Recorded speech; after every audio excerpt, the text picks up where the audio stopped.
ఇచ్చారు నాకు. అలాగే నాకు గత వైసీపీ ప్రభుత్వం మిమ్మల్ని ఆంధ్రాలోకి అడుగు పెట్టనివ్వు అంటే కోదాడ, నల్గొండ అన్ని ప్రాంతాల నుంచి వచ్చి నాతో పాటు అండగా వచ్చారు నా తెలంగాణ అన్నదమ్ములు, జన సైనికులు. నేను చాలాసార్లు మా నాయకులందరినీ అడగండి, మనం పార్టీని ఇక్కడ బలపెడదాం అంటే నేను ఒకటే చెప్పా, తెలంగాణ వచ్చిన ఈ సందర్భంలో మనం కూర్చోబెట్టి మాట్లాడితే ముందు అది వేరేగా వెళ్తుంది. తిరగండి, జనసేన ఆశయాలు తీసుకెళ్ళండి, ఆ రోజు సంగతి చూద్దాం, ప్రజలు కోరుకున్న మీద చూద్దాం తప్ప నాకేమి ఇక్కడ కూర్చొని ఆంధ్రప్రదేశ్లోనే అధికారం కోరుకునేవాడిని, తెలంగాణలో నేనే అధికారం కోరుకుంటాను, ఒక మార్పు తప్ప.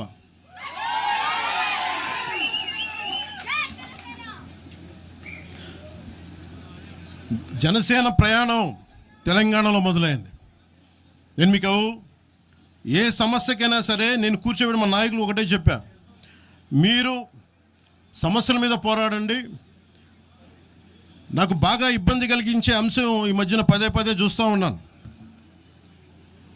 మాట్లాడితే ఆంధ్ర అని చెప్తా ఉన్నారు. తెలంగాణ ప్రజలకి ఆంధ్ర మీద విద్వేషం లేదు, తెలంగాణ నాయకులందరికీ విద్వేషం లేదు. తెలంగాణ ఏర్పాటు కావాలని కోరుకున్నారు కానీ ఆంధ్ర ప్రజల మీద ఎక్కడా విద్వేషం చూపించలేదు. నిజంగా తెలంగాణ ప్రజలు కానీ మొత్తం తెలంగాణ నాయకులు కానీ విద్వేషం చూపించి ఉంటే ఈ రోజున ఒక్క ఆంధ్ర ప్రాంత వ్యక్తి కూడా ఇక్కడ తెలంగాణలో ఉండలేడు.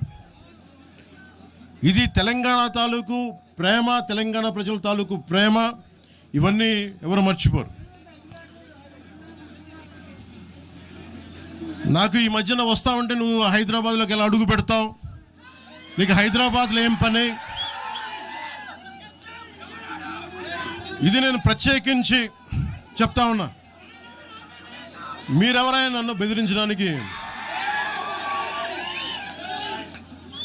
వాళ్ళు మీ అయ్యే జాగీరా తెలంగాణ?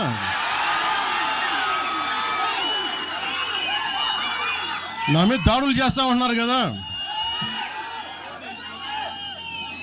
నాకు తెలంగాణలో బెదిరింపుల కంటే కూడా ఆంధ్రాలో బెదిరింపులు ఎక్కువ. నాకు తెలంగాణలో ఇంకా రానివ్వు అంటారు నన్ను, ఆంధ్రాలో అయితే తల తీసేయని అంటారు కోనసీమలో కొంతమంది. నేను ఓడిపోయినప్పుడు 2019లో ఓడిపోయినప్పుడు మన తెలంగాణ నాయకులు ఒకరే చెప్పారు, అన్నా మా తెలంగాణలో ఉంటే నీకు పరిస్థితి రానిచ్చేవాళ్ళం కాదని చెప్పి.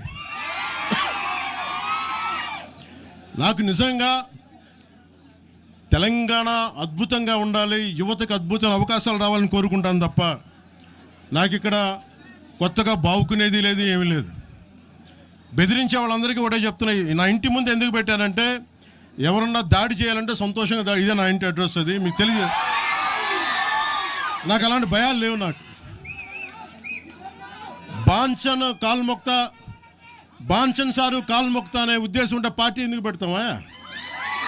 అంత భయపడేవాళ్ళంతా పార్టీ పెడతామా? మీ ఇష్టానికి మాట్లాడితే మేము భయపడాలా? ఏ రోజున ఒక్క మాట మీకు కేసీఆర్ గారి గురించి కానీ ఇన్ని సంవత్సరాల్లో 12 సంవత్సరాల్లో ఒక్క తెలంగాణ నాయకుడిని ప్రభుత్వం ఏర్పాటు చేసినప్పటి నుంచి ఈ రోజు దాకా ఒక మాటంలా. ఇంకా మా వాళ్ళు తిడతా ఉండేవాళ్ళు, నువ్వు మెత్తబడిపోయి ఏం మాట్లాడలేదని. అడగండి ఒకసారి, అందరిని పేరు పేరున ఒక్కొక్కరిని అడగండి, నీకు పౌరుషం చచ్చిపోయిందా? పౌరుషం చావలా, తెలంగాణ మీద ప్రేమ చావలా? అది తప్పుగా అర్థం చేసుకుంటారు. మీరు అర్థం చేసుకుని నేనేం మాట్లాడిన ప్రస్తుతానికి అని చెప్తా.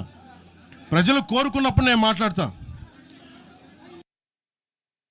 ఎంత కమిటెడ్గా ఉన్నాను తెలంగాణ కంటే, జనసేన మా వాళ్ళందరూ ఎదురు చూస్తున్నారు తెలంగాణలో జనసేన ఎదగాలని. నేను ఒకటే చెప్పా, ప్రజలు కోరుకునే వరకు మీరు ముందుకు తీసుకెళ్ళండి అని చెప్పి నేను జర్నలిస్ట్ కాలనీలో ఉన్న తెలంగాణ జనసేన పార్టీని కూడా నేను తీసేసాను. మొత్తం హెడ్ క్వార్టర్స్ అంతా మంగళగిరిలో పెట్టిన. నాకు అంత కమిట్మెంట్ తెలంగాణ మీద. ఎందుకంటే నాకు రెచ్చగొట్టడం ఇష్టం లేదు, తగ్గి మాట్లాడా. మీరు ఎన్ని హింసించినా, మీరు ఎన్ని మాటలు మాట్లాడినా, ఆంధ్ర కొడకని తిట్టినా, అరే నా గుండెల్లో తెలంగాణ ఉంది, మీరు ఎన్ని తిట్టినా నేనేం పట్టించుకోను. వైసీపీ నాయకులు, క్రిమినల్ గ్యాంగ్స్ చాలాసార్లు నాకు బెదిరింపులు ఇచ్చినాయి. దానికి మించిన బెదిరింపులు నిజంగా నాకు తెలంగాణ నాయకులు, వైసీపీ గుండాలు ఇచ్చిన బెదిరింపుల కంటే కూడా, చంపేస్తామని బెదిరింపుల కంటే కూడా నాకు తెలంగాణ ఎప్పుడు ఇవ్వాల. అసలు ఈ గొడవ అంతా ఎందుకు స్టార్ట్ అయింది? ఈ గొడవ అంతా ఎక్కడ స్టార్ట్ అయింది? ఒక ఎనలిస్ట్, ఒక విశ్లేషించే వ్యక్తి, ఆయనంటే నాకు గౌరవం, ఆయన మీద నాకు గౌరవం ఉంది, ఆయన తీసుకుపోయి ఓ మీడియాలో మాట్లాడతా అమిత్ షా గారి గురించి మాట్లాడారు. అమిత్ షా గారు నేను మాట్లాడుకున్నామంటే ఆయన విన్నారంటే, ఆయన కూర్చొని తప్పుడు మాటలు మాట్లాడుతూ దాన్ని ఖండించే నా మీద మనకు మాట అంటే మన జన సైనికులు ప్రతి చోట ఏదో కూర్చొని ఒక కేసులు పెట్టారు కూడా నాకు తెలియదు. తెలిసిన వెంటనే చెప్పాను, అవన్నీ వదిలేనని చెప్పాను నేను. అవన్నీ మళ్ళీ ప్రెస్ క్లబ్లో పోయి మీరు తిడుతూ ఉంటే, ప్రాంతీయ విద్వేషాలు రెచ్చగొడితే దాంట్లో కూర్చోబెట్టి ఎంతకాలం చేస్తారు? 12 సంవత్సరాలు తెలంగాణ వచ్చిన తర్వాత ఇంకా తెలంగాణలో ఉపాధి లేకపోయినా, ఏమి లేకపోయినా దానికి ఆంధ్రుడే కారణం, దానికి పవన్ కళ్యాణే కారణం. పరిశ్రమల్లో ఈ లెక్కల్లో ఇంక మీరు ఎప్పుడు మీరు ఎన్ని చేసినా ప్రతిదానికి ఎక్కడో చోట తెలంగాణ ప్రజలు ఇది గ్రహించాలి. ఉద్యోగాలు రాకపోయినా, ఉపాధాలు రాకపోయినా ప్రతిదానికి ఆంధ్రోడు కారణం అంటే, ఆంధ్ర ప్రజలు నిజంగా ఎందుకు వస్తారు ఇక్కడికి? తెలుగు చిత్ర పరిశ్రమ ఎందుకు వచ్చింది? ఎక్కడో మద్రాసులో ఉండే తెలుగు చిత్ర పరిశ్రమ ఇక్కడ రావడానికి కారణం తెలంగాణ ప్రత్యేక రాష్ట్రం కావాలని కోరుకున్న నాయకులు చెన్నారెడ్డి గారు తీసుకొచ్చారు ఇక్కడికి. ఆయన తీసుకొచ్చారు ఇక్కడికి. 50 సంవత్సరాలు కలిసి ఉన్న రాజధాని ఇక్కడ సడన్గా పోయి మీరు ఇక్కడ రాకూడదు అని కొంతమంది నాయకులు, తెలంగాణ ప్రజలు వేరు. నేను మొదటి రోజు నుంచి చెప్తా ఉన్నా, పాలకులు వేరు, ప్రజలు వేరు. తెలంగాణకి అన్యాయం చేసిన పాలకుల్ని, దాంట్లో పవన్ కళ్యాణ్ కూడా, వాడిని కూడా ఉరిదీసాయని పర్లా. పాలకులు వేరు, ప్రజలు వేరు. మీరు పాలకులను తిట్టుకున్న ప్రజలను తిడితే, విద్వేషాలు రెచ్చగొడితే ఈ దేశం ఎటుపోద్ది? సూరత్లో తెలుగు ప్రజలు ఉన్నారు. రేపొచ్చిన గుజరాతీ మనుషులందరూ గుజరాతీస్ అందరూ కూర్చొని తెలుగు వాళ్ళు ఇక్కడ ఉండకూడదంటే కుదురుద్ది అక్కడ? నాందేడ్లో ఉన్న తెలుగు వాళ్ళు, షోలాపూర్లో ఉన్న మన తెలంగాణ తెలుగు వాళ్ళు అందరూ కూర్చోబెట్టి మా మహారాష్ట్రీయులు తిరగబెడితే ఏమవుద్ది? దేశం నిలబడద్దా? దేశం ఒకటిగా ఉంటుందా?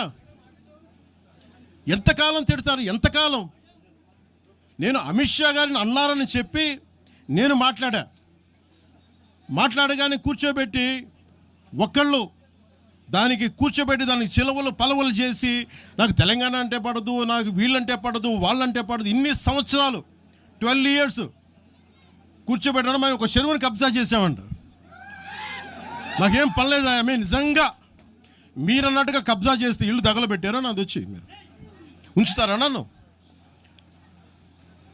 ఒక్కొక్కళ్ళు కూర్చోబెట్టి 111 జీవోలు ఏమేం చేశారు అటు చూసిపోండి, అటు చూడండి. నిజంగా ఈ రోజున తెలంగాణ రాష్ట్ర ముఖ్యమంత్రి గారికే చెప్తున్నా, రేవంత్ రెడ్డి గారికే చెప్తున్నా, ఆయనంటే నాకు ఇష్టం, ఆయనంటే గౌరవం నాకు. కానీ వారికే నేను చెప్తా ఉన్నా, తెలంగాణ ప్రభుత్వానికే చెప్తున్నా, పవన్ కళ్యాణ్ కనుక ఆ చెరువుని ఒక చెరువును ఆక్యుపై చేసుకున్నాడు అంటే సంతోషంగా చెప్తున్నా, ఈ రోజున తెలంగాణ ప్రభుత్వాన్ని రాసి ఇచ్చేస్తున్నారు. అలాగే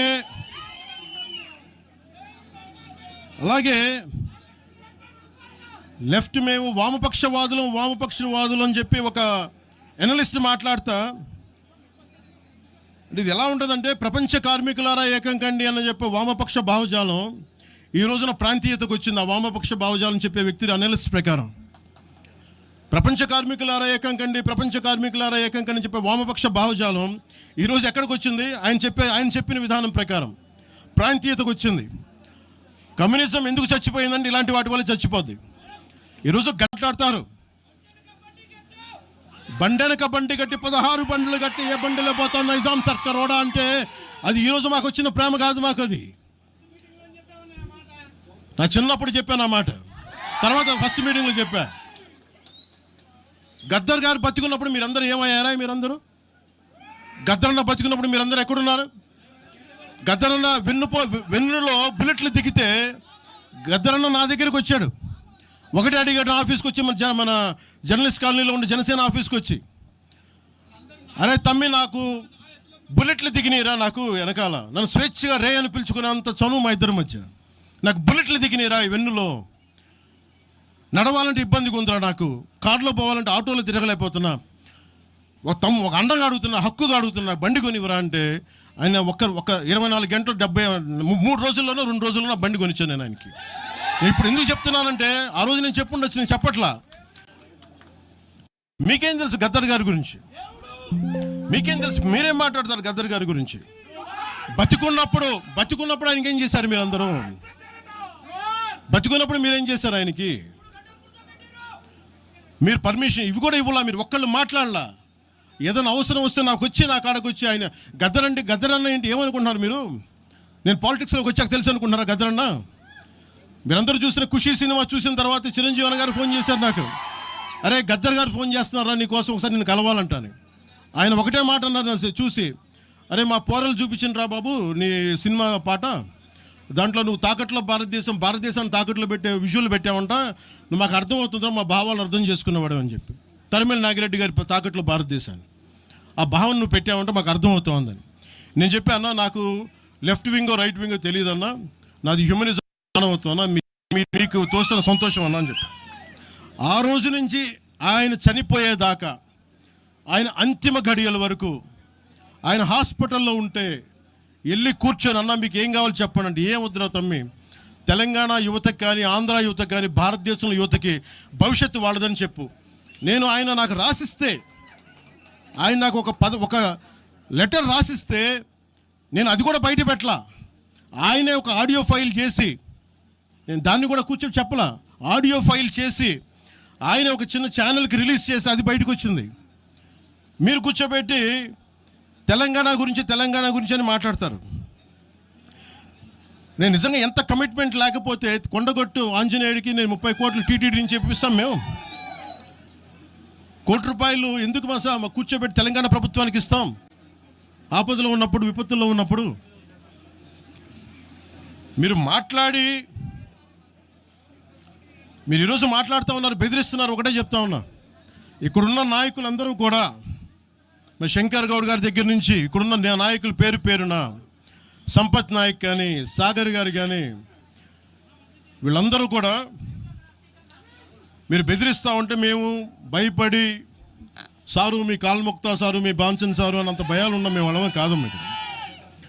మేము ఒకటే చెప్తా ఉన్నా, వైఎస్ రాజశేఖర రెడ్డి గారు బతికున్నప్పుడు ఆ రోజు మీ గొంతులు ఏమైనాయి? ఆ రోజున మీ అందరి గొంతు తెరిచారా మీరు? ఆ రోజున తెలంగాణ గురించి వీళ్ళు మాట్లాడుతూ ఉంటే ఒకటే చెప్తా ఉన్నా, యువరాజ్యం పెట్టిన తర్వాత మొట్టమొదటిసారి నా మీద కేసు పెట్టి పోలీస్ స్టేషన్లో కూర్చోబెట్టింది తెలంగాణ భీమరావు బాడా కోసం. దానికోసం తెలంగాణ మీద మొదటి కేసు నాకు తెలంగాణలోనే పడింది. కూర్చోబెట్టి మీరు అందరూ కూర్చోబెట్టి, ఆ రోజు ఒక్కళ్ళు ఏమయ్యారు? ఈరోజు మీరు బెదిరిస్తూ ఉన్నారు, బయటకు వస్తే దాడులు చేస్తారు. మాకు దాడులు కొత్త అనుకున్నారా? మాకు మీరు మహబూబ్ నగర్లో మన కాంగ్రెస్ నాయకులు కూలిస్తే స్టేజే కూల్చేశారు మీరు. మా కార్లు అడ్డం పెట్టి మా మీద దాడులు చేయడం, ఇవన్నీ తట్టుకొని ఇచ్చాం మేము. ఖమ్మంలో మీరు దాడులు చేశారు ఆ టైంలో, అప్పుడున్న కాంగ్రెస్ ప్రభుత్వం. ఈరోజు మాకు కొత్త అనుకుంటున్నారా ఇవన్నీ? మీరు చేసే ఈ తాటాకు చప్పుళ్ళకి బెదిరేది కాదు జనసేన, గుర్తుపెట్టుకోండి. ఏదైనా మాట్లాడితే తెలంగాణ ప్రభుత్వం అధినేతలు కూడా చెప్తా ఉన్నాను, మీ ఇళ్లలోకి వచ్చి దూరిపోయి ప్రైవేట్ ఆస్తుల్లోకి వచ్చి నిజంగా ఒక తప్పు జరిగే ఉంటే, నేను ఈరోజు మళ్ళీ చెప్తున్నాను, రీఐటరేటింగ్, యు సీజ్ ద ప్రాపర్టీ. సంతోషంగా చెప్తున్నా, అక్కడ ఉన్నది నాకు గోశాల ఉంది, అక్కడ ఒక 60-70 గోవులు ఉంటాయి అక్కడ, వాటి గడ్డి కోసం ఉంటుంది. మీరు తెలంగాణ ప్రభుత్వానికి చెప్తున్నాను, ప్రైవేట్ స్థలాల్లోకి వస్తే it is a criminal trespass, criminal defamation, mischief with malified intention, propagating misinformation for causing unrest and regional differences. ఇన్ని కేసులు అట్రాక్ట్ అవుతాయి. ఇవన్నీ మీరు ఒక్కసారి కూర్చొని మీరు మమ్మల్ని భయపెట్టాలని చూస్తే వాటికి భయపడే వాళ్ళం కాదు. మీరు ప్రతి చోట మీరు రీజనల్గా ప్రతిసారి పట్టుకొస్తే ఇక్కడున్న జర్నలిస్టులో కానీ ఐఏఎస్ ఐపీఎస్లో కానీ అన్ని జాతులు ఉన్నాయి, అన్ని కులాలు ఉన్నాయి. ఒక్క ప్రాంతానికి చెందిన వాళ్ళు లేరు ఈ భారతదేశంలో. నిజంగా కూర్చోబెట్టి తెలంగాణకు ద్రోహం చేస్తే మొట్టమొదటి గొంతు లేపే జనసేన లేకపోద్ది. ఆ రోజు మీరు అందరూ మర్చిపోయారేమో, మేము లేపా గొంతులు.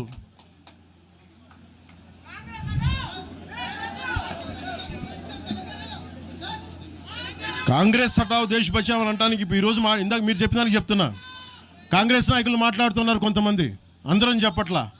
కొంతమంది నాయకులు కూర్చొని మాట్లాడుతూ ఉన్నారు, నువ్వు ఎలా తిరుగుతావు, రోడ్ల మీద చూస్తాం, నాలుకలు కోస్తాం, నాలుకలు చీరుస్తామంటే రండయ్య బాబు మీకు నాలుకలు తీసి చూపిస్తాం మీకు కోసుకొని. అలాగే మీరు ఒకప్పుడు ఇలా మాట్లాడిన నాయకులందరూ రాజశేఖర రెడ్డి గారు తెలంగాణకి విభజనకి నేను వ్యతిరేకం నేను అన్న చెప్పిన వ్యక్తికి పక్కన ఉన్న కొమ్ము కాసిన వాళ్ళు వీళ్ళందరూ మాట్లాడతారు. నిజంగా నాకు చివుళ్ళ మల్లికార్జున్ శ్రీశైలం చెంచుపెంటల నుంచి వచ్చిన, చెంచు గూడెల నుంచి వచ్చిన కుర్రాడు, 16-17 ఏళ్ళ కుర్రాడు. చెంచుళ్ళు శివ మల్లికార్జున్ వీళ్ళు వెతుక్కొని వచ్చారు నా కోసం. దేనికి? మాకు యురేనియం మైనింగ్ జరుగుతూ ఉంది అన్న, నువ్వు వచ్చి ఏదైనా చెప్పన్నా అంటే, ఆ రోజు ఓడిపోయినాను 2019 తర్వాత 2 చోట్ల ఓడిపోయి అంటే నా మీద ఏ నమ్మకం పెట్టుకొచ్చాడు. ఎందుకు నేను తెలంగాణ యువతను నమ్ముతానంటే, వాళ్ళకున్న లోపల ఉన్న భావం ఎంత బలమైందంటే మొత్తం ప్రభుత్వానికి కదిపించింది ఒక్క కుర్రోడి భావం. దానికి నేను ప్లాట్ఫామ్ అయ్యాను అంతే. దానికి ప్లాట్ఫామ్ అయ్యా. వచ్చి కుర్రోడు రోడ్డు మీద కూర్చొని జనసేన ఆఫీస్ ముందు కూర్చుంటే వెళ్ళి మాట్లాడా. ఏం బాబు ఏం కావాలన్నా అంటే, నీకు కూర్చోబెట్టి అన్న మాకు యురేనియం మైనింగ్ జరుగుతుందన్న మా శ్రీశైలంలో చెంచుపెంటల్లో, నువ్వు మాట్లాడన్నా అంటే మొత్తం తీసుకొస్తే ఒక్క మాట మాట్లాడితే ఆ రోజున వి హనుమంతరావు గారు, ఇప్పుడు కాంగ్రెస్ నాయకులు వి హనుమంతరావు గారు, మేము కూర్చొని మాట్లాడితే అఖిలపక్షం ఆ రోజు పిలిచాం. ఏ బలం ఉందని జనసేనకి ఆ రోజున ఓట్లు వస్తాయన్నా మేము చేసింది తెలంగాణ మీద ప్రేమ, తెలంగాణ మీద ఇష్టం, తెలంగాణ మీద మమకారం.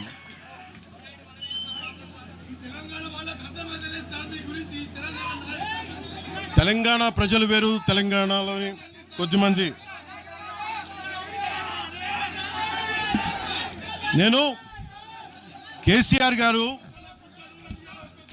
గారు భారత రాష్ట్ర సమితి పెట్టి ఆంధ్రాలో పార్టీ పెట్టినప్పుడు స్వాగతించిన వాడిని నేను.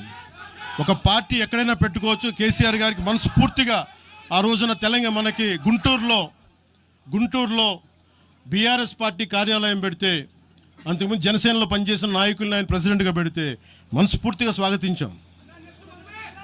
అలాగా అందరూ కూడా పంజాబ్ వెళ్ళొచ్చు, మహారాష్ట్ర పోవచ్చు, జనసేన మటుకు తెలంగాణలో అడుగు పెట్టకూడదంటే మేము ఏం కోరుకున్నాం? జనసేనలో మేము తెలంగాణలో ఏం కోరుకుంటాం? పవన్ కళ్యాణ్ ముఖ్యమంత్రి అవుతాడు ఇక్కడ. ఆంధ్రాలోనే దిక్కు లేదు, పవన్ కళ్యాణ్ ఇక్కడే ముఖ్యమంత్రి అవుతాడు. కానీ దేనికి భయం అంటే, చైతన్యవంతులను చేస్తామన్న భయం, అదొక్కటే భయం. సమస్యల మీద తిప్పి కొడితే ఎంత? 4 కోట్ల జనాభా ఉన్న, దాదాపు 4 కోట్ల జనాభా ఉన్న తెలంగాణలో జనసేన తిప్పి కొడితే 1,00,000 మంది పైన కూడా లేరు. 2,000 మంది జన సైనికులతోటి, సాధకులతోటి మేము సభ పెట్టుకుందామంటే మీరు దీనికి పర్మిషన్ ఇవ్వకపోతే మేము ఏం చేస్తాం? మేము దుర్మార్గాలు చేస్తామా? మేము అంటే నాకు ఎలా ఉంటుందంటే, మీరు ఏదైనా మాట్లాడండి. అంటే ఎక్కడ ఇప్పుడు నేను ఒక ఎనలిస్ట్ కూర్చొని నేను మాట్లాడింది వేరు, నువ్వు అమిత్ షా గారిని మాట్లాడితే నేను దాని గురించి ప్రస్తావిస్తే దీంట్లో ప్రాంతీయత ఎక్కడుంది? దీంట్లో తెలంగాణ నేను ఎప్పుడు అవమానం చేశాను? దీంట్లో కులాలు ఎక్కడ వచ్చినాయి? మీరు తీసుకొచ్చి మీరు తిడతా ఉంటే అంటే మాకు హక్కు కూడా లేదా? మీ ఇష్టానికి మీరు మాట్లాడితే మేము కనీసం నొచ్చుకునే అభిప్రాయం కూడా మేము చెప్పకూడదా? బాధ కూడా పడకూడదా? అంటే మేము కూర్చోబెట్టి బాంచం ద్వారా అలాగే ద్వారా మీరు ఎలాంటి భరించాలా మేము?